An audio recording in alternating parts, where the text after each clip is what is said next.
What's better, faster or slower? Faster! Okay, what's fast? My mom's car and a cheetah. Okay. A spaceship. Spaceship. What's slow? My grandma's slow. Would you like it better if she was fast? I bet she would like it if she was fast. Maybe give her some turbo boosters. Tape a cheetah to her back. Tape a cheetah to her back. Seems like you've thought about this before. It's not complicated. Faster is better. An iPhone 5 downloads fastest on AT&T 4G.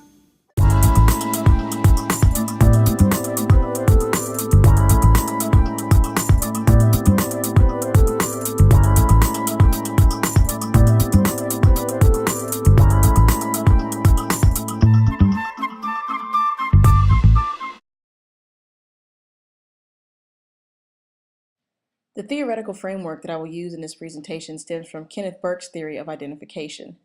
This theory shows how messages can be constructed to evoke certain responses out of the intended audience. Some scholars claim that the overall strategy of Burke's theory is to analyze how messages are used to initiate identification or division inside of an audience.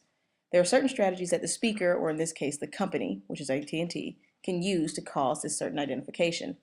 AT&T uses strategies of form, meaning particular methods or means of expression.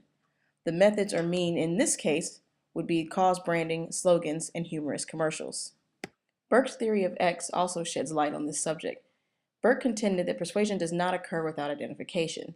In this situation, AT&T cannot persuade consumers to buy their product unless they present an image that is easily identifiable by their consumers.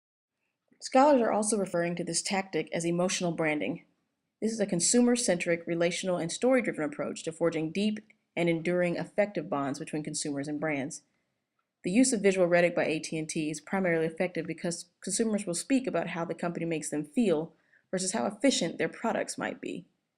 Kenneth Burke said that rhetoric was the use of words by human agents to form attitudes or to induce actions by other agents. These induced actions are part of what makes humans capable of identification. The branding tactics appeal to the emotions of the consumer associates the brand with happiness or innovation, and then takes action by visiting a local store or making a phone call. The calls, slogans, and commercials elicit natural and common emotion from the human experience. By using these tactics, AT&T subtly but surely raises awareness of its brand, which ultimately produces higher revenue and overall success. Cause branding is defined as the continuous 365-day-a-year association with a cause via external and internal programs. AT&T uses this strategy through its It Can Wait campaign.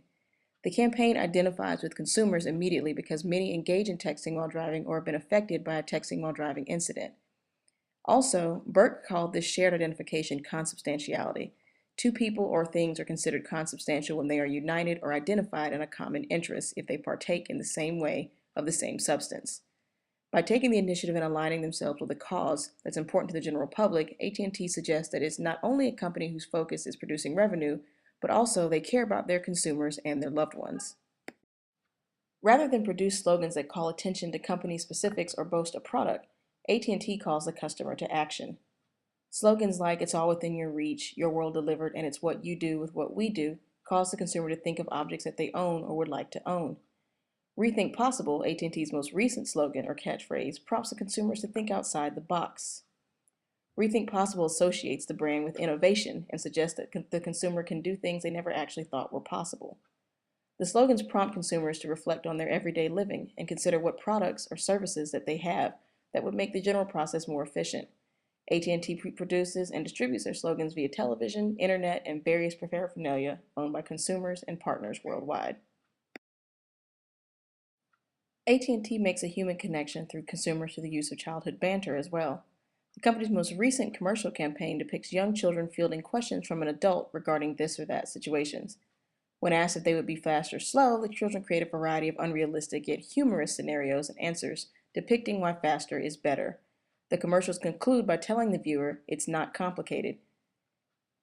Rather than overload the consumer with percentages and rates, AT&T uses humor to convey how obviously simple it is to use their products over the competition. Authors Textual and Stipp review the effects of using humor in a commercial. They suggest that humor acts by putting the audience in a good mood, therefore reducing their resistance to being persuaded, and through the process of conditioning, transfers positive associations between the ad and the brand.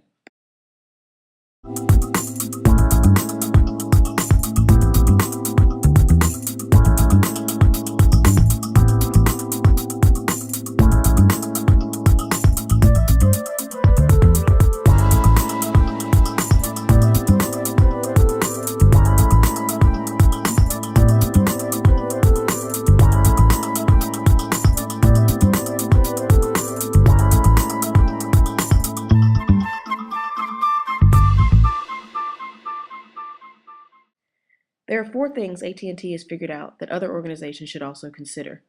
First, consumers make purchases based more so on emotions rather than logic. Most companies forget this fact and are overly rational in their advertising. They leave out the human experience and thus lose the customer interest. AT&T has created an experience for the customer, and contrary to some competitors, all of the devices in their stores are live and can be used by the customer at will. There's warm and friendly staff that will greet you and assist you as needed versus following you around until a decision is made. Take the store they made in Michigan Avenue in Chicago. The store has an actual living room built into the store. The customers can literally kick back and relax and watch how the internet and TV and home phone product Uverse really works. The experience factor, along with the cute commercials, catchy slogans, and the concern for the well-being of the general public, all initiate natural physiological responses that cause people to be more open to persuasion. Secondly, consumers have more access to information than ever before. AT&T is taking what they call a 3-screen approach with their advertising.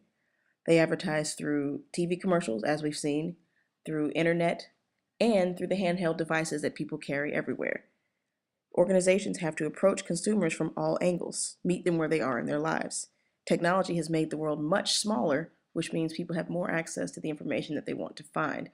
AT&T's website is readily available with percentages and prices and information and tutorials, all helping the consumer figure out what they want and why they want it. Thirdly, consumers have more choices than ever before. The growing marketplace makes it difficult for customers to either find or even narrow down their choices. Gone are the days when AT&T, Verizon, Sprint, or T-Mobile were the only companies to choose from. Now, even more smaller and more cost-effective conglomerates like Virgin, Boost Mobile, Straight Talk are pushing their way in as well.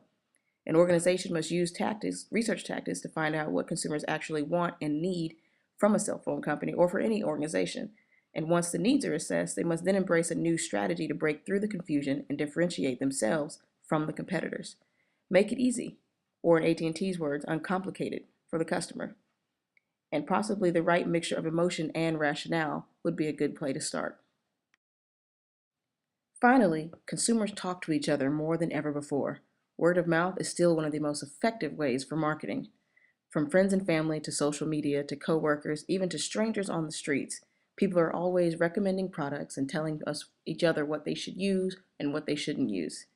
What are people saying about your organization? As we saw from the quotes earlier, the cute commercials are a conversation starter for most customers and sales representatives. Give the consumer a reason to talk about you to other people.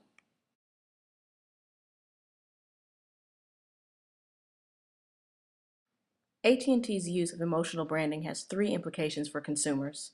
First, it convinces them. The commercials, though humorous in nature, spark normal physiological reactions that can subtly shape a consumer's way of thinking. Each commercial ends with a quick fact about products and services, and since the commercials are played repeatedly and across various channels, consumers are constantly encountering the same message, therefore convincing them that AT&T is the most obvious and, yes, least complicated choice. Secondly, they inspire. The catchy slogans like Rethink Possible dare customers to dream and prompt them to imagine a world where anything is possible. This thought process is coincidentally great for use outside of picking a new electronic gadget. It can be applied to life in general. Finally, AT&T's emotional branding motivates consumers. Because of the campaign, consumers are more aware of the real and present danger that exists with texting and driving. It encourages consumers to take the pledge on their website. As of third quarter 2013, 3.3 million individuals throughout the United States have committed to not text and drive.